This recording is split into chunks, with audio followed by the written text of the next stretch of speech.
Good morning, good evening. It's good evening. Welcome. It is Tuesday and not Thursday, but we are here. We're here on Tuesday. Okay, there's someone in the background. Hello. It is Tuesday. I am your host, Sharene Colson. You are watching Beyond the Surface podcast with Sharene.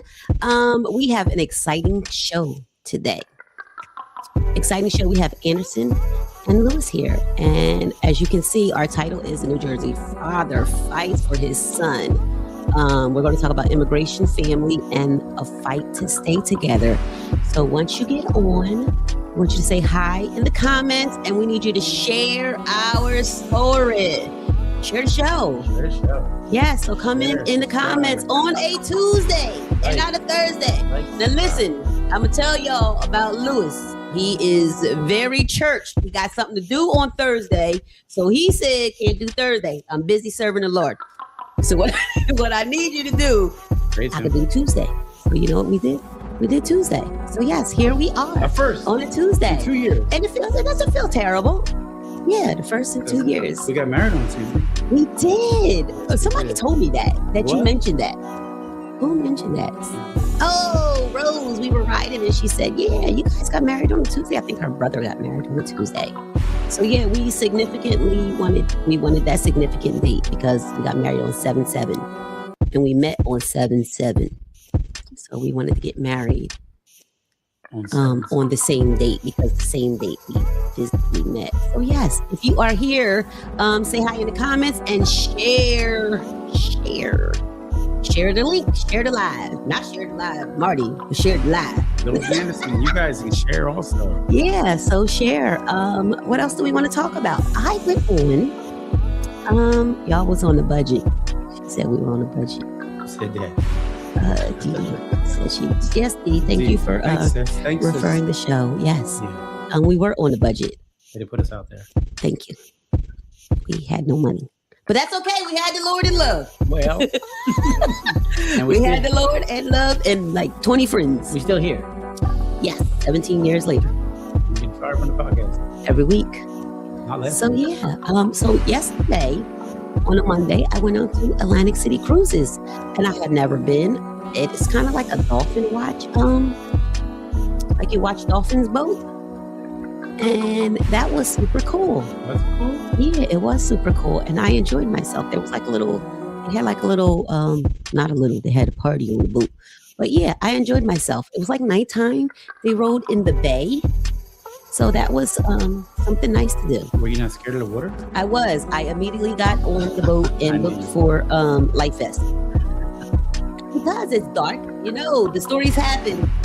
That's what happens. Like they were like, oh my gosh, these people were on the boat and nobody had a life vest on. We had 50 people and 49 came back. What? Yes. And I would not know. This isn't, what's his name? Marvin Winans. I was one of the ones who did.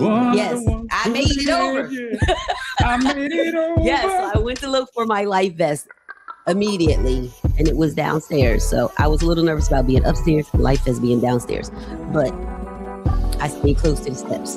Honestly, I was still like a little nervous.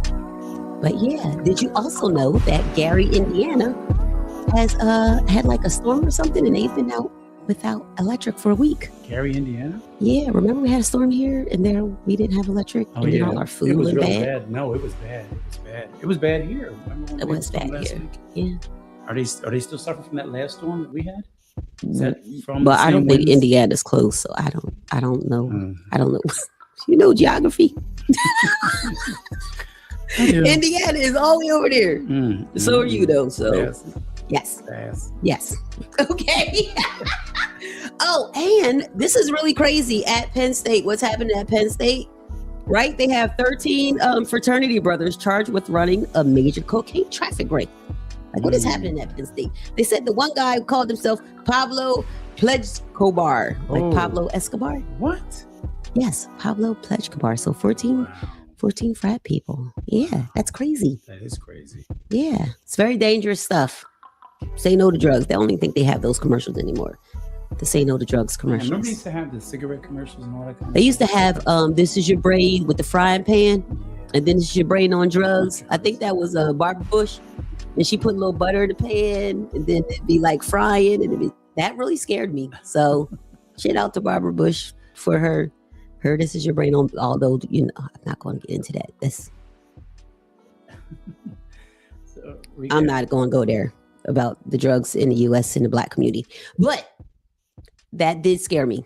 But last week's show, yes, we had Roberta Stewart on, and she was awesome. She was awesome. She talked to us about the difference between the DIFAS division and her investigative division of what she does. So she investigates anyone that has license. So it's license for students or children. So if you're a daycare, if you're a school, if you're licensed through the state of New Jersey, her office goes and investigates. So there's a number you can call, and then her office investigates whatever the matter is. So yeah, she came on, gave us she had a little technical difficulties. Yeah, a little bit of technical difficulties there. Yeah, but we'll have to bring her back so we can get some more information. Too. Yeah, we're going to have to bring her back because it was really good. And I did not know that's how it goes. She investigates schools, daycares. If the kid is left on a bus, that's an investigation. So it was a lot.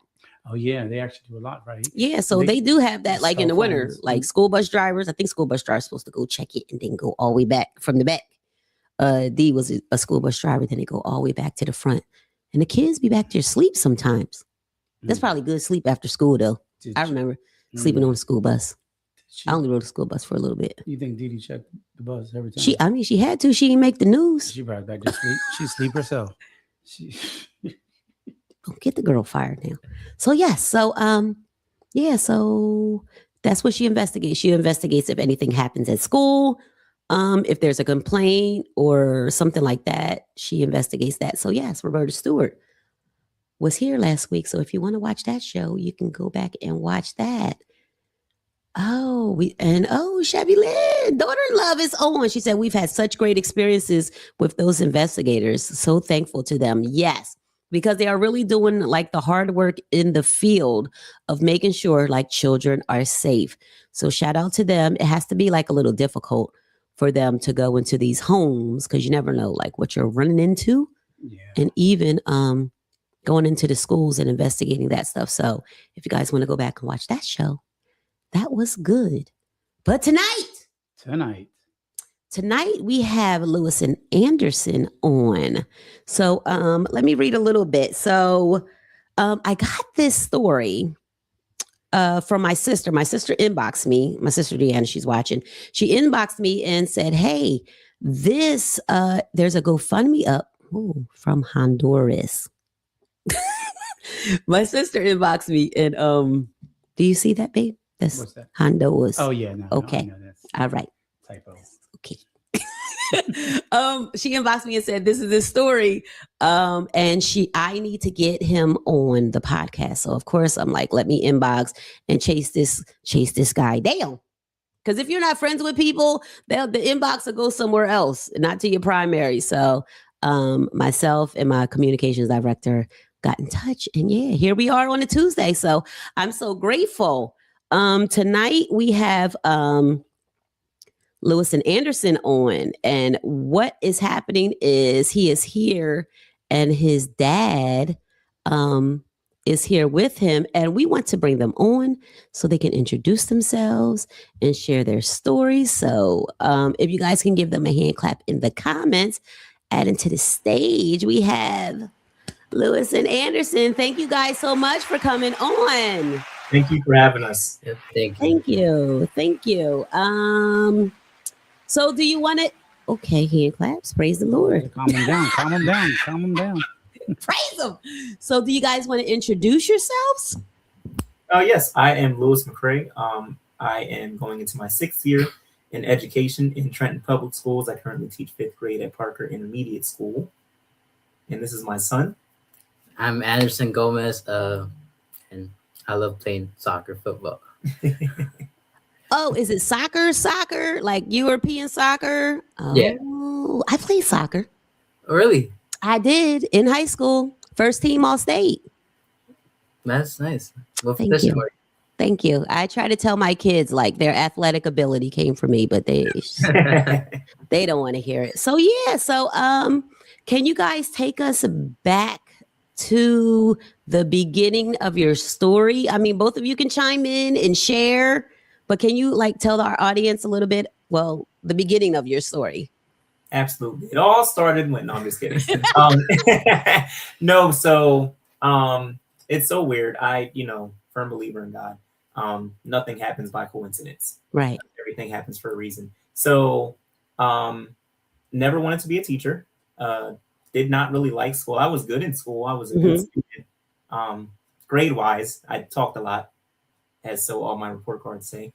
But never really thought I'd be a teacher. I ended up going during the pandemic. I got a sub license because I had the credits for it. I had an associate's degree, and after subbing for a couple of months for a couple of long-term assignments, I said, I think I could do this full time. Always had a passion for youth, for the success of youth, just never really liked the school setting. So I went to Rowan as an alternate route educator. My degree is in psychology, not in education. Okay. But then right out of Rowan, I got a job in Trenton. And my second year, actually, I met Anderson my first year. I was covering for another, one of my coworkers, another teacher, when he was in second grade. And he can tell you, we laugh about this all the time. His first day there, I covered his class, and he was just so shy, just wouldn't talk at all. Didn't know if he even spoke English. I'm just like, okay, like I'm trying to make him feel comfortable because he comes in with the security guard. She's like, this is his first day, whatever. So fast forwarding to the following year, I ended up teaching a third grade. It was a bilingual class. It was structured a little differently. So because I don't have a bilingual cert, but that's basically what it was. It was 23 students, and 20 out of the 23 were classified as English language learners.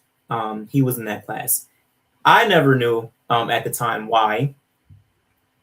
I'll let him share later, but I never knew why. But ever since his first day, Anderson, every time he would see me, hey, Mr. McCrae, hey, Mr. McCrae, can I get a hug? Can I get a hug? I'm like, sure. Never, didn't even know him. So fast forwarding to third grade, he's in my class, bright student, very smart, very outspoken, outgoing. I noticed it was, I want to say in March of that year, he had a period where he was really down. It looked like depression was like taking over. He wouldn't talk to anybody. He wouldn't participate in class. So I asked him, from time to time I would spend recess with my students. So I went out on the playground and I asked him, like, what's going on? Are you okay? And he just looked at me. I said, are you okay? Like, I'm here for you. I know I'm your teacher, but you can come to me about anything. Like, are you in danger or anything? And he's just like, I don't want to talk about it. I said, okay. I said, well, I'm going to sit here. You don't have to talk to me, but I am going to sit here with you. Because he still wasn't acting normal. So 3 days went by, and every day I sat with him at recess. Until finally, I guess I got on his nerves bad enough to where he opened up. He was going through some stuff at home. It was a lot going on at home, to say the least. And he opened up about that. And I guess, from his point of view after that, he felt like he could trust me. So then he started telling me everything that would happen, in his life. Kids, they right. Once you open it up. Yeah. So I was like, oh, okay. Anderson's biological father was not in his life since he was a couple months old. So, I felt God led to step in as that father figure. Fast forwarding, I end up going to our school redistricted. So we went from being K-5 for elementary to being broken up to K-3 and 4-6. Never wanted to teach the younger elementary, older elementary. Fifth grade is my happy place. That's where I'm at now. Yeah. So I ended up transferring to another school, also in the South Florida Trenton. And that summer he ended up moving. So he ended up going to that school for fourth grade. I transferred as an intervention teacher. And while I didn't work with him, I got to know his teacher. I gave her, like, not the rundown on his personal life, but just the type of student he is and everything. Yeah. And she came to me, I want to say in October, and he was showing some of the same, symptoms that he was before. So I kind of gave her guidance on how to handle it. And she asked me, like, can I just send him up to your office? Like, if you have free time? Sure. So fast forwarding a little bit, it's November of what year? 2023. November of 2023. My school hosts an annual Thanksgiving community dinner where all the teachers bring in a dish and we feed the community for free. The students are the waiters and waitresses after hours, and we're the ones that are handling the food. So they go around and they take the orders, bring it to us. So that day, the book fair was going on. I asked him if he wanted anything from the book fair. He loves to read. He said no. So of course, I went to my car and got $20 because I knew he wanted something. He just didn't want to tell me. Right. So the book fair got him 2 books. His teacher had him write a card for me, which I still have on my fridge to this day. It says, what does it say? I don't remember, but I see it every day. Yeah, it's something like, thank you, Mr. McCrae, for everything that you've done. You were like a father to me. I love you. Oh. So his teacher then asks me on the spot, hey, he has a question. He wants to stay for the Thanksgiving dinner. Can you like take him home? And I'm like, I don't transport students. That's that's not. That's a little tricky area. Yeah, I don't play in that area. So I had him text his mom, and he ended up calling her, and she said it was okay because I did know her from previous years. So we printed out the we printed out the text message for written consent, and then that night I'm dropping him off. He's like probably like an 8-minute drive from the school, and he turns to me and he says, Mr. McCrae, I got something I want to tell you. And I was like, what's up? And he was like, I don't know. I feel like I don't know if I should tell you. I said, well, if you're not comfortable, then don't tell me. Because kids tell all the business. Right. All your business. I don't, He's like, no, I feel like I have to. I said, okay, what's going on? You want to take over? Or you got it. Okay, so he tells me. So at the time, he was not Anderson. At the time, I met Joseph. So he tells me, he's like, hey, my name is really Anderson. It's not Joseph. And I'm not really 9. I'm 11, and I'll be turning 12 soon. So I looked at him, and I'm like, I thought he was playing around with me. But when I saw his face, I'm like, oh, you're serious. Okay. I said, so who is Joseph? He said, my younger brother. I said, okay. I said, well, don't tell anybody else. And he was like, no, I know that I can trust you. I said, I get that. But no matter who you think you can trust, Lord. Never tell anybody else that. I said, please don't tell anybody else. So shortly after that, a couple months later, so I found out later on that he came over with his stepfather at the time, his mother's ex-boyfriend. So he came over with him to the country, and then mom didn't get here until 3 years later. So when I met them, when he was my student, mom had just gotten here. So I didn't know any of this like was going on. So he came back to me, and his mom actually said to talk to me because, by now he's growing a goatee. His voice is getting about as deep as mine in the 4th grade. So he's starting to get bullied. Right. And mom was like, is there any way that we can correct this identity? I'm like, I don't really know. I'll try to do research. You got to be a citizen in order to like do a name change, So, so then fast forwarding, I did my research, and the adoption was the only method that I found that we would be able to get him to be a citizen. So rewinding back, when I started in Trenton, he can tell you it was always him and another boy that was one of my previous students. I always felt like I was like a father to them. And I had this unwavering, like, I've always had a love for youth, but like I had this unwavering love and desire to like have my own child at the time. Yeah.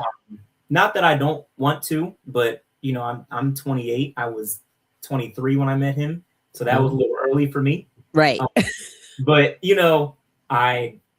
I couldn't describe it. All I can say is that God placed it inside of me to prepare me for what is now. So fast forwarding back, that kind of was like confirmation. And then even after, he asked me for the following 2 weeks, he asked me every day, like, he would come to my class, like, Mr. McCrae, did you find anything? Did you find anything out? I kept lying and telling him no, because I was like, He wanted the update on what was going on. mm-hmm. I kept saying, oh no, I'm still looking, because I'm like, I don't want to go to his mom and say like, oh, I want to adopt your son. Like that looks weird. Like, Right. So, I had a dream the night before the last time that he asked me. And this was now we're in 2024, I believe, like March of 2024. I had a dream that he came into my classroom and asked me for an update.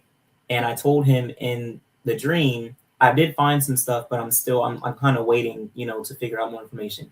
In the dream, he looked me dead in my eyes and he told me, no, you don't understand. We have to do this now, whatever it is. So the next day he came to my class. I told him, and I was like, look, you talk to your mom about that. I'm not going to approach anybody else's parent talking about I want to adopt their kid. Right. Awkward. Yeah. He talked to his mom. He came back 2 days later. Yeah, she wants to talk to you about it. She's up for it. I'm like, oh, okay. This is insane. So me and his Because mom, were you expecting her to say no? I was. I knew her, but I didn't know her like that. Right. So fast forwarding 2 weeks later, we met at McDonald's. We discussed everything. And she's like, yeah, she said the only thing is, because I lived in Glassboro at the time. It was an hour commute back and forth. Mm-hmm. She was like, the only thing is I would want him like closer. Him being an hour, I can't really like see him as much as I would be able to. What she didn't know is that, and I'm not one to say God said this, God said that, but when he does speak, I do know, and I do try to follow his directions. God had been telling me to move from my apartment it had been like 5 months, and I wasn't listening. And when I say the plagues of Egypt all like happened, it was my neighbor moved out. She left her furniture. Needless to say, roaches got into my apartment from her apartment. Lord. We were all connected. The air broke, the heat went, and it was just dumb stuff. Mice infested. Like, I've been at this apartment for 2 years. None of that had ever took place. I'm like, all right, God, I'm moving. I'm moving. Little foot on your back to get you out. So fast forwarding, I'm like, I told her, I was like, I don't know where I'm moving to. I know I'm moving somewhere close, because I felt the need to move somewhere closer. Mm-hmm. 5 days after that, I saw a house on Zillow. I applied for it, and within 10 days, I had the keys, and it is literally one street over from my current job, and 6 minutes. Whoa. God's divine timing, right? Absolutely. Yeah. So that was the story of how we met. And am I missing anything? No. Very detailed, but yeah, this is how we met. I also want to say that time when we were in the car talking, and when I felt like the need to tell him something, it was like God, because like it was in my chest, and I just felt like I had to tell him. And now seeing the fruits of it, I could say that was God. So you were super nervous to share? Yeah, I was. That story? I was afraid. So was it a little difficult not being Anderson and being like, yeah, because not Anderson? Yeah, it was difficult because I was like lying about who I wasn't, like my younger brother, and I would get bullied because I have chin hair and everything, and my voice would be so deep. I used to be like the tallest one, and I wouldn't like feel like comfortable, and I would just feel like I don't know, like uncomfortable. And Yeah, you like Shaq in the classroom. Okay, so what did you see like in Anderson when you guys were or Anderson, what did you see in your dad, like when you guys, for the connection on the playground? Like, what made you so comfortable talking to him? Like, what did he give off, like his vibes? I don't like, so I just like for me, he was like a father figure, like since the beginning, since I first met him, because like the second day I knew him, I already like was asking him for hugs, and I had like a lot of stuff going on at home with my stepdad by then, which was my mom's boyfriend. My mom wasn't there on this country by then, so I had a lot of problems going on, and he was like a very drunk person. So it was like I would get just I wouldn't feel like good and everything. And I would like go to him for my problems and everything, and like he would always make me and our class feel like so loved, and like so his love is so genuine, and like it was something like that attracted me to him, him to me. I mean, and I love that he gave you like a safe space, right? Yeah, to exist. Yeah, go ahead. And the time when we were in the playground, it was like 3 days, so I kind of like got tired of him being there. I was like, bro, like go away. And I was like, nobody has ever done that for me. So I figured out like he was someone I could trust. Yeah. And someone in the comments said that's why we have to be kind and show love to these kids, because you really never know like what kids are experiencing at home. You really don't. So you just being consistent and showing love. And then I love that made Anderson comfortable to even like, and even the hugs, right? You kind of like, I don't know if I should be hugging the students, but you can tell like when stuff is working in like God's timing. Yep. Yeah. So what have you learned about like the fatherhood journey? How has the adjustment been for like both of you? You want to go first? You can, sorry. It's been a journey. I got him at 12 years old. That's adolescent age, and there's already a lot of there was a lot of like cultural differences to begin with, and then there was a lot of just differences in general. There was a lot of influence that was coming from a lot of different areas, and he didn't really grow up. He grew up believing in God, not really having a relationship with him. So trying to teach him about that, bringing him to church, and not just bringing him to church, but like actually reading the Bible to him and explaining, who God is and who he says that we are. Yeah. It was a lot. It was a lot. And, I'm grateful for seeing the fruits of it, because, at times it was rough. He's a teenager. Right. So, was there a language barrier still at that point or no? I don't really think so. You can answer that question. Like, what was it like difficult, like English, like being in a primarily English speaking home, or like communicating and all of that, or no? Not really. I got used to it, but like sometimes I'd forget my Spanish a little, but we were good. Oh, you on the American side now. Okay, so was it a little difficult for you, Anderson, kind of adjusting to, or you just fell right in, like this is that and this is where I want to be?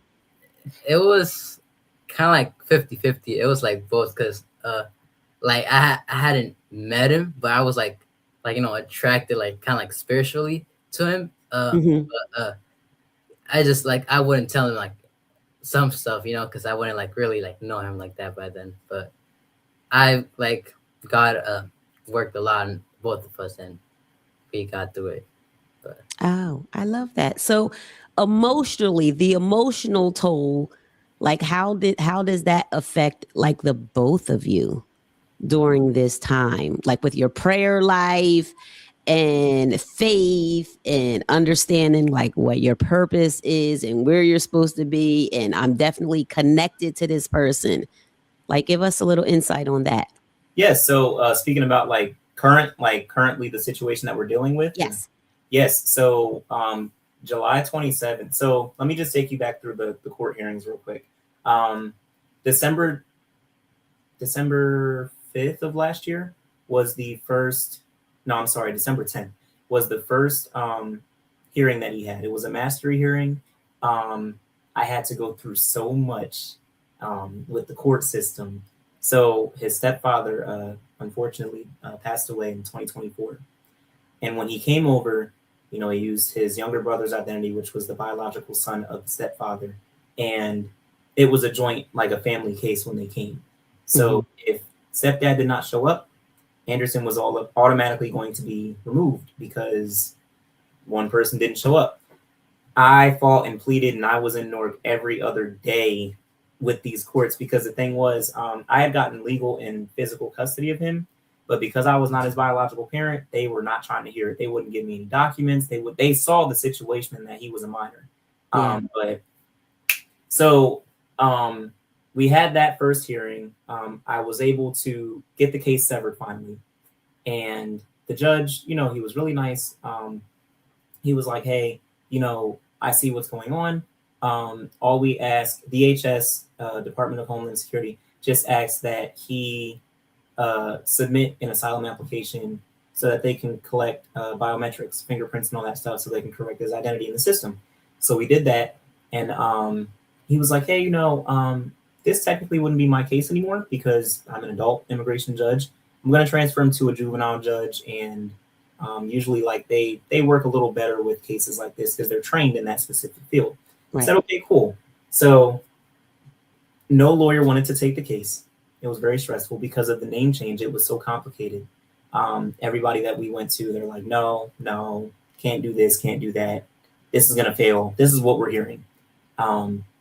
Up until now, I've had to represent him myself. I'm in no way a lawyer. Esquire? Yeah, not at all. No Esquire here. No letters after my name. So it was very difficult, but I'm glad that God got us through it. Now, July 27th was the next hearing. So we submitted the asylum application, which we thought he had a good case for asylum. We also submitted an application for special immigrant juvenile status, which says if you were abandoned by one or both parents, that somebody else a U.S. citizen can take custody of you and sponsor your citizenship that way if it's not viable for you to return to your home country. Gotcha. So we submitted that application back in October. Going into July 27th, we were confident because we have the pending application with SIJ, also with asylum. We just had the interview a couple weeks before. We get there, and the judge is not the first judge that we had at all, night and day. A different judge. Different judge because it was a juvenile judge. Right. Where I'm expecting what the previous judge said, this is somebody that's sensitive to these types of cases. We get in there, and she looks at everything. She was like, nope. She said, asylum, this doesn't qualify for asylum. I explained that when they came to the country, his stepfather and him owed a group money for helping them get over here, and that if you don't pay them back, then bad things happen. So I explained all of that, and the judge said word for word, "I don't care about that. The law is the law." I said, "Oh, okay." So then I explained to her that we have a pending SIJ application. She said, "Yeah, well, you can have a pending application." She said, "Even if it gets approved," she said, "the point is that you have DHS over here that's prosecuting him on this side, and then you have your pending application on this side. Even if it gets approved, there's usually a 5+ year waiting period for a visa for that category." She said, "I'm not willing to continue a case just because somebody's waiting on a visa. At the end of the day, he's here illegally, regardless of how he got here, even though he was brought here against his will. Regardless of how he got here, he's still here illegally, and the law is the law." Yeah. Said, "Oh, okay." So then she said, look, teacher, you need to go home and do your homework.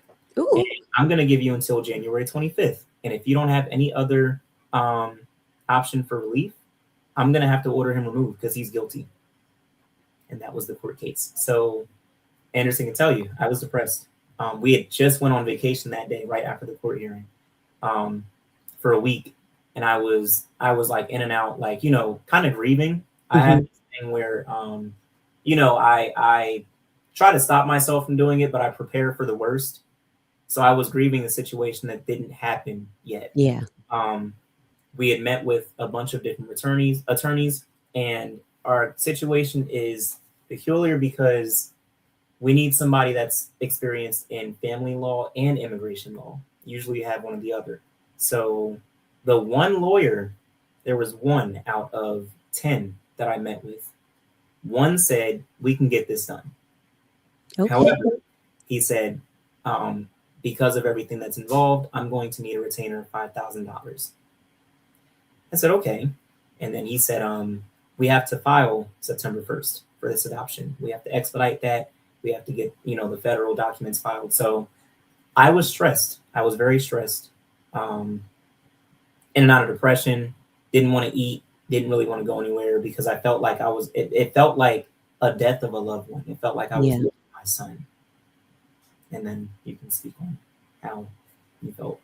Yeah, with me, I was just like trusting in God really, but seeing my dad stressed, depressed, that kind of like hit me too and kind of like influenced me to feel the same way.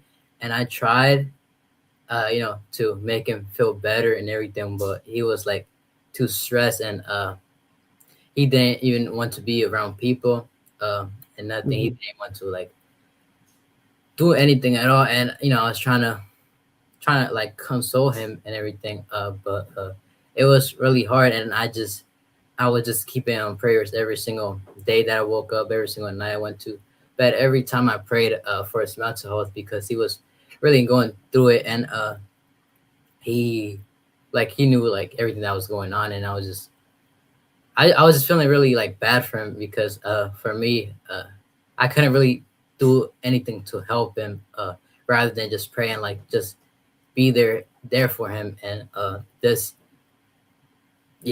was really hard seeing my dad, my father like that, and what he was going through.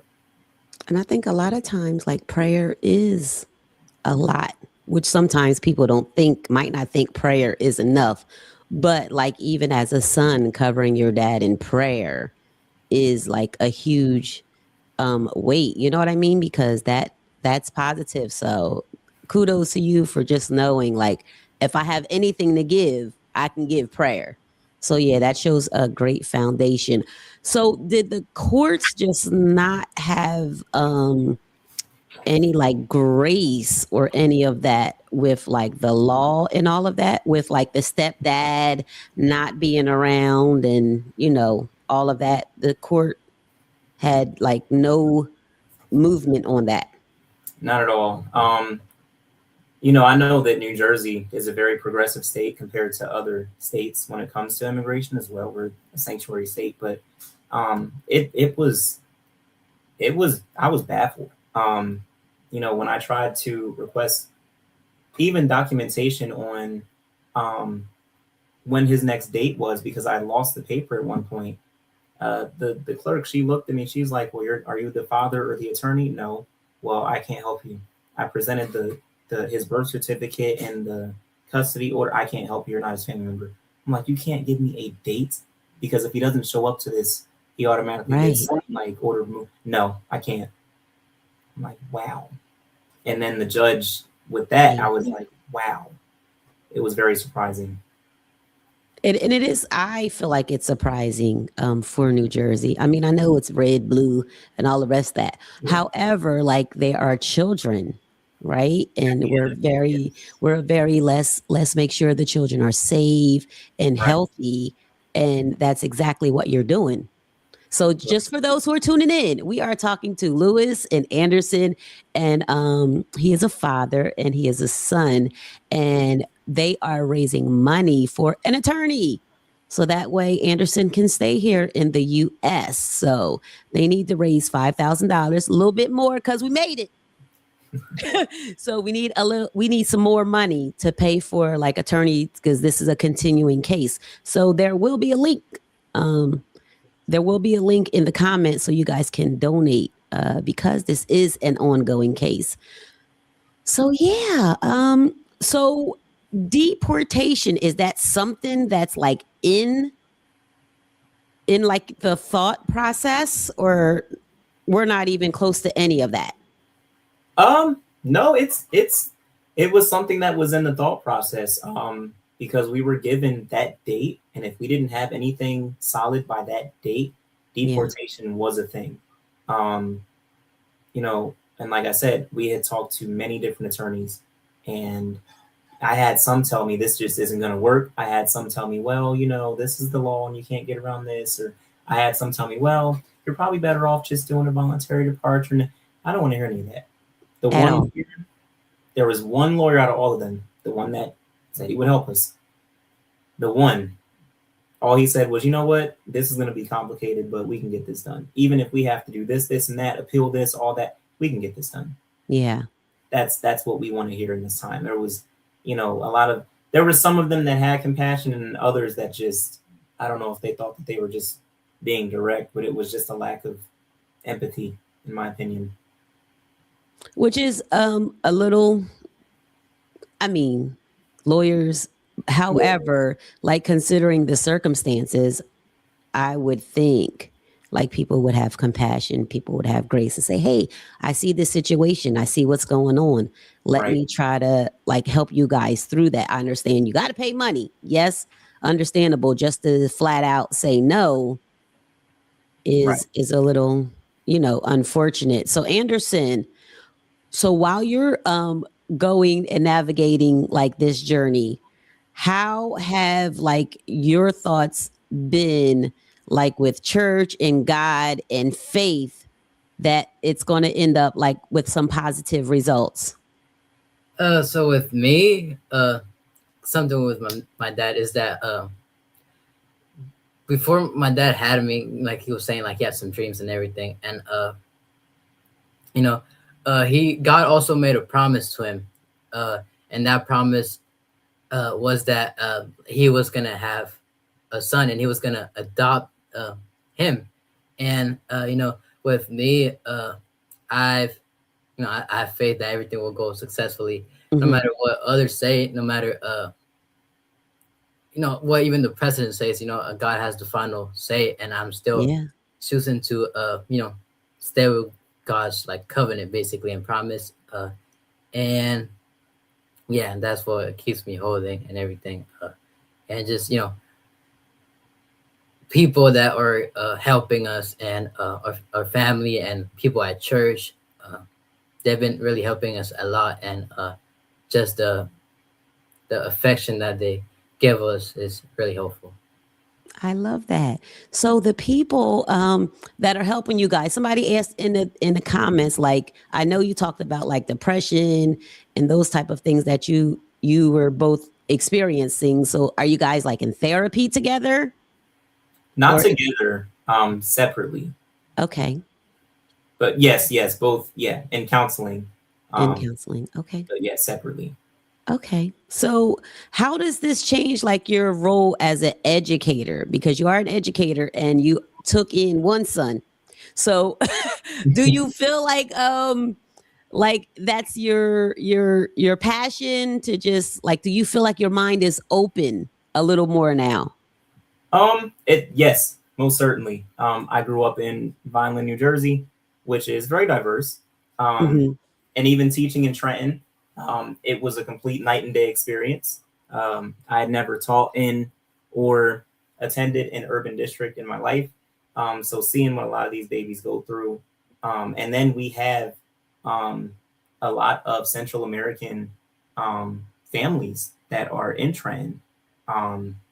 This is all I see. I had a student last year whose dad did a voluntary departure because that was his only choice, and she had to go. One of my previous students from the year before, but this happened last year, her dad actually got deported, and she had to go back with her mom. It's very sad. I've always had a sense of empathy, but this just opens my eyes even more because you're splitting up families. I'm not Anderson's biological father. I'm his father, most definitely. But, I know that with the amount of love that I have for Anderson, I can only imagine what a biological parent feels when something like that happens. And I'm seeing, stories of minors getting deported too, and their parents, they're getting held in detention centers like they're adults, and their parents are like wondering where they're at. Like that has to be nerve-wracking. But this definitely. Do I feel like this is my calling for other kids? No. No. No, I love my son to pieces. I love him with all my heart. But like I said, I've always had a passion for seeing youth succeed. It was never my plan to adopt. It was a God thing, and I'm loving every bit of it. But do I want to just go out and say, "Hey, I want"? No. So what's a big misconception people have about like the whole process? You know what I mean? And families like dealing with these situations. What's a misconception? Because I had no clue. Like it was so like the judges are going to say no, the lawyers are, you can't find a lawyer. The process is ridiculous. Yeah. So I think one of the big misconceptions, everybody told me, there were a lot of people, and I think everybody that reached out and gave me resources, but there were a lot of people that are just like, go through SIJ, go through SIJ. Yes, he qualifies for SIJ, but which is what? Yes, I'm sorry. What's SIJ? I'm sorry. Special Immigrant Juvenile Status. Okay.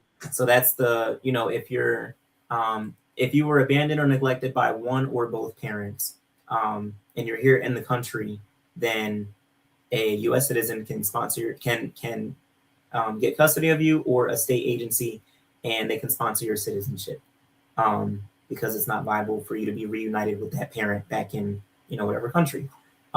He qualifies for that all day. It's just with the current administration and, things that have taken place to change a lot of those safeguards that were in place for the children. It's not that easy. I've talked to at least 20 people, and they're all like, just go through SIJ. He has a pending SIJ application, but the judge literally said she's not going to continue the case because he doesn't have a visa. And the wait time is 5+ years for him to get a visa in that category. I had other people say like, oh, why don't you just marry his mom? And, then the whole family. It's not that simple either. I've had a whole lot of suggestions. Me and his mom are friends, and no way, romantic or anything. But that would be Captain Obvious, though. You don't think the people would know? Hello. Right. She's currently dating somebody else. It's so. But people were like, "Oh, just marry." It's not that simple either.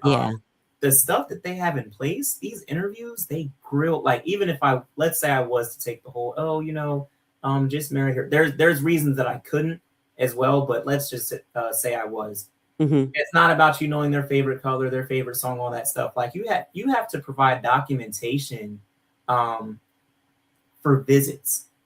You have to provide receipts for money spent on dates. They have to show certain places. You have to have pictures to get all types of stuff to make sure like this is not just for citizenship.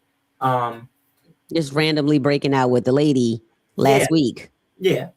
And then, the same goes for the asylum. Asylum is when you come over, you're fleeing from danger in another country. Mm-hmm. Technically, he is fleeing from that group that they owed money to to help them get over here. And it's just not that simple. A lot of people say like, oh, well, asylum, you're fleeing from danger. Honduras is a dangerous country. It is a dangerous country, but general danger does not count. You have to be a specific target because of your skin color, your ethnicity, your political beliefs. Like, you have to fall in one of those categories. There is no gray area with that, and they are being very strict about this right now. And then another misconception, oh, he's a kid, like everything will be fine, they'll have compassion. I have not seen it thus far. I haven't either. And for us, it's very sad because they just brought people from South Africa over here. Hello. Talk about it. There's people coming, but what's the complexion for the like, for real? No, yeah. We going beyond the surface because it really gets me upset that you can't leave the kids alone because they're kids. They're innocent. They don't know what's going on. They just want to come here and be healthy and have a nice life. That's it. They don't want to cause no ruckus. He just want to go to school and have a stable home, which you are providing. And I am so thankful for that. However, the other folks, they just coming over here freely. and just being like, here, have a nail shop, have a 7-Eleven. Right. And they don't No. get targeted. You know, it's really sad. It's so sad. And you know, like off topic, you know, I'll just say this generally. The last election, I kind of knew that this was going to be an uphill battle because we were in the process of him moving in right before all of that occurred. And I just knew, I think we were all baffled, if I can go out on the limb and speak. Me too. Because I was like, there's no way. There is no way. But I kind of knew it was going to be a battle. But I'm in the And this is why we vote, right? Are y'all listening? Folks, this is why a no vote is a vote. Right. Your no vote is a vote for them. Yep. Because now you're not making it even. Now you done gave them an extra vote because you didn't vote. I need y'all. Oh, in the comments, there's the GoFundMe. Once we're off of here, I need y'all to go on and tap on the button and go on and send some money over there. The kind that don't jingle, right? That's what they say in church. The one the money that don't make no noise. Right. A no vote is a vote. And people, these votes are important because here we are on Beyond the Surface podcast, and we are talking with Anderson, and your no vote is putting his livelihood in jeopardy. So I need y'all, even the local votes. These things are important. They are generational votes. Y'all see what the man in the White House is doing. And here we are, right, with this challenging case. So I need y'all to do what you're supposed to do. And I vote for generational. I vote what's in the best interest of people who look like me. Right. Yes. I don't care. You come over here because you want to be safe. Yes. Right. It's some type of safety over here. Right. Now we ain't the most. we ain't the most, but we ain't the worst. Right. That's where I'm at with America right now. We ain't the best, but we ain't the worst. Absolutely. So yes, so I'm grateful and thankful that you got here, Anderson. Right? So we just need to keep you here. In Jesus' name. In Jesus' name, amen. Come on, saints. Yeah, so Anderson, let's talk to you a little bit. So what are some of your interests? I love video games, of course. I love sports. I'm athletic. I love reading. Ooh, me too. But I love sports the most, like soccer, basketball. I do track and everything, and yeah, that's what I like. So what do you play in? What's your position in soccer? Soccer. So I'm a forward. I'm a left wing. Okay. But I can like go around, play different positions, but left wing is my ultimate position. Okay. Did you watch FIFA when it was on? Yeah. They were here? Yeah, the World Cup. Yeah. World Cup. Yeah, World Cup. I really wanted to get a ticket, but they're expensive. They were. So we went to like a watch game. So Louis, can you tell me what is it? Whammy Wednesday? What's a Whammy Wednesday? Now I done been all in your business on your page. Wait, why are you shaking your head? Is that not you don't want him to say what it is? No, it's funny. So he's shaking his head because it was a trend. I don't think anybody does it anymore. Whammy Wednesday is not specifically a Wednesday. I did them on Wednesdays, but it's Whammy Wednesday. It's, you go and you get your friends or whatever to make this video of you dancing. There's no specific dance. It's just celebration time or whatever. It doesn't have to be on Wednesday. I asked Anderson for the 6 Whammy Wednesdays that I did in a row. Hey, you gotta do it. He's like, Dad, that's so corny. Stop asking me. I'm not doing that. That's so corny. I'm like, but other kids at the school, no, they're corny. That's so corny. What was popular? Because I said, well, such and such is corny too, but you still say that. But I forget what it was. I think it was like 6, 7 at the time or something like that. I'm like, oh yeah, that's corny. Yeah, no, it's corny. But yeah. Okay. So it's something teachers used to do, like it's not specifically teachers. Anybody. It would be. I saw videos of kids doing it at like college campuses, like football teams. I saw other videos of teachers doing it. It was so I'm also the social media coordinator at my school. So I'm always trying to find ways to tell our story, because if we don't tell it, somebody else will tell it, and it'll probably be told in a bad light. So I find, fun stuff to do. I am one of the younger teachers at the school. We have a lot of young teachers, but we have a lot of seasoned teachers as well. Sorry. So we I'm always trying to find ways to like bridge that gap, and to keep us like relevant on social media as well. I don't want to be the school that just posts statistics of test scores and stuff like that. Field day once a year. I want to, be in the loop, I guess you can say. That's how, we, parents would look at that, especially parents that are coming from other countries. And, they're going to look at it and say, you know what, like, I know my kid is safe here because they care not only about their academic success, but their overall well-being, emotionally, socially, all that stuff. So that's where Whammy Wednesday, that's where our Whammy Wednesdays came from. Gotcha. So what do you need from your community? Your community is our community. So what do you both need from the community right now? I mean, the least you can do, and even like would help us a lot, is like a prayer. I don't ask for much, but prayer would be helpful for the both of us, and just for everything that's going on, and for our mental health. Amen. Absolutely, because where two or more are gathered in agreement, God is in the midst. Amen. And I love that somebody put in the comments that he is such a reflection of you, even however he is, though. You can like see the foundation. You really can like see the spiritual growth and stuff. Yeah. So everything is very God-centered, the way he talks, the way he carries himself. Yeah, it really comes across. So kudos to you for raising like such a look, okay. He was like, see that? Yeah. I always tell him that, but he's like, it's always God. And I'm like, yeah, but it's also you. For anything. Yeah. I mean, as parents, we do. I mean, because we are the front leaders for God, right? Right. So we are the ones who are introducing them, laying the foundation, teaching, learning, showing, growing. Like, right? Because where is he going to learn it? You have to learn it at home. Come on now. Yeah, but your dad don't like that get his flowers. Yeah.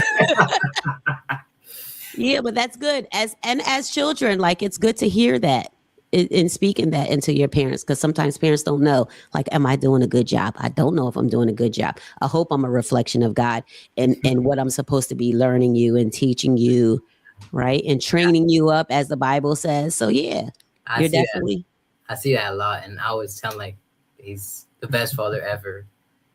Oh, and it'd be for anyone, really. I love that. I love that. But yes, support, definitely prayer, financial support as well. Like I've explained before, this is the $5,000 was for the retainer. That was to get the attorney started. So before January 25th, to give you guys a timeline, we need to finalize. I need to file a complaint for and finalize a full adoption, home study and all. We also need to file an I-130 family petition for his citizenship directly after that. And we also need representation in court. So the 5,000 was just the starting point. I'm going to, like I said, keep you guys posted. Whoever has me on social media, if you do not, feel free to follow. My page is public, but if you want to follow our journey. But yes, I will keep you guys posted. I'm going to speak to the lawyer this week to let him know how you guys have blessed us. I am forever grateful. And whoever can donate is greatly appreciated. If you can't, keep sharing the story. A share is just as much as a donation. You never know who you're sharing to and how the story might touch them as well. And definitely prayer being the number one. It takes a village not only to raise a child, but to pray and to, get God's attention on these things as well. So your prayers are greatly appreciated as well. Amen. And for those who are watching, you can share the GoFundMe. That's what we need y'all to share. So like he said, Louis said, go, you can follow him, but I also need you to share the GoFundMe. Because as he said, you just never know. And like a couple weeks back, we had a lady who was dealing with eminent domain with her property and the government and all of that. And we had her on and we shared her story, and she like made her amount that she needed for a lawyer. Everybody need a lawyer right now. I don't know what's going on with the country. I mean, I do know what's going on. Yeah, we know. I do know what's going on, but we need these funds for the lawyer because it's tough times out here. These lawyers out here getting some money. Beyond that, yes. So she shared, and she shared that she raised her funds, but as you said, it's for a retainer. Like that initial money is just to say I have a lawyer. And then there are hourly fees. So just for those who are watching, the $5,000 is to retain the lawyer. And then there are hourly fees after that. So anyone sharing could be $50, $100, whatever. So we do need you guys to share. Please and thank you. Absolutely. So yeah, I thank you guys for coming on. Your story is amazing. I am so thankful that you came on. I love you guys' personalities together. Y'all smile at the same time. Y'all like twins. Everything say that every time. Yeah, people always ask us if we're brothers. Right. What? Yeah. The crazy thing is, Anderson looks just like my father. I know really in certain ways, but Anderson looks like identical to my father. It's really like weird, but yeah. Wow. It's all God.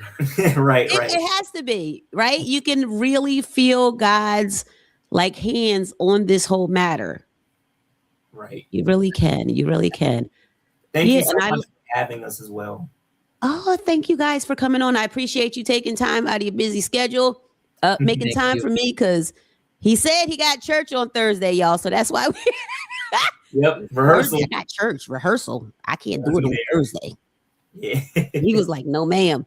I could accommodate another day. So that's why we're here on Tuesday. But no, I accommodate whatever days that you are available. So yeah, it was definitely meant to be for you to come on, for us to meet, because of Mo's mom.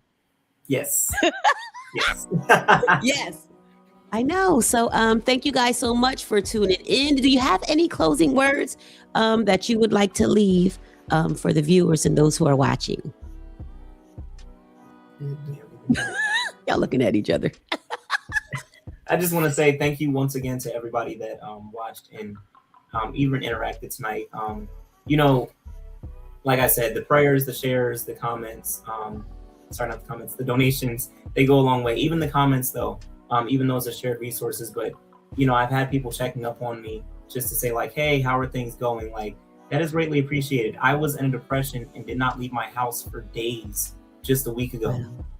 Wow. So this is, your support. You never know how far a smile or a simple hello or how have you been, like, that will go. It's greatly appreciated. So thank you to those even tuning in and sharing right now.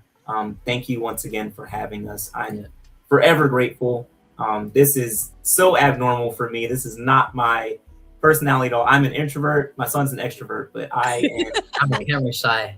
Yeah, he's camera shy. But it's definitely bringing us out of our comfort zone. But thank you guys so much for the support. I cannot express how grateful I am. I also want to say the same thing. I appreciate everybody and thank you for having us here. We didn't expect all this to happen, but I just want to thank everybody and appreciate everybody. I love y'all and thank you for everything. Yes, we love you guys dearly. Man, I know I'm over here getting a little teary-eyed. Yeah, so we are definitely going to keep you guys in our prayers. Like I said, we're going to share and we're going to keep you guys updated. I definitely want to have you back on so we could update you guys' journey. Absolutely. Yes, with some positive news. So thank you guys for watching. I am your host, Sharene Colson. You are watching Beyond the Surface podcast. We have had Anderson and Louis on, and they talked about their journey with immigration. So if you would like to go follow their story and their journey, you can go on Louis's page. I believe I tagged him. in a post, so you can go on there and hit the follow button. So that way you can follow him on social media and keep updated on Lewis and Anderson, father and son. Thank you so much for coming on. I appreciate you guys. There's the GoFundMe. He said, yes, come back on. They said, yes, come back on. So yeah, next week we are off because my husband needs a break.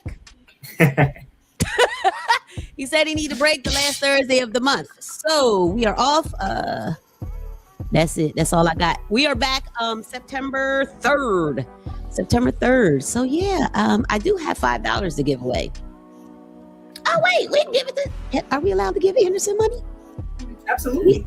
We had a gift card that somebody wanted to donate back. We did like a little game exchange. You say what? I don't have words. Like, thank you. It means a lot to me. Oh yeah, we had somebody donated it back to the. We played the game and they won, and they was like, donate it back. So yeah, so we'll send it over. Send me. I don't know. Appreciate it. Yeah. He ain't putting on no GoFundMe. We'll put it in his pocket. You play Robux? What do you play? Roblox? Yeah, Roblox. And oh, you do? Yeah. Okay. All right. Time to time. We actually both play together. We do. Oh, I love that. So yeah. Okay. All right. I'll inbox you to see what your information is. All right. Thank you everyone for watching. Yeah, I'm here. I'm so touched by this story. I'm so blessed by like you guys' journey, just your faith, your consistency, your persistence, right? To just knowing like God is in control. God is handling everything. We are keeping our faith in him. You know, he is above all and everything. So he can shift the room. So we're going to keep our heads to the sky. So thank you all. Thank you everybody for watching. It was a great show. So everyone have a good night. You guys don't hang up, but thank you guys for watching. Everybody have a good night. Have a good one.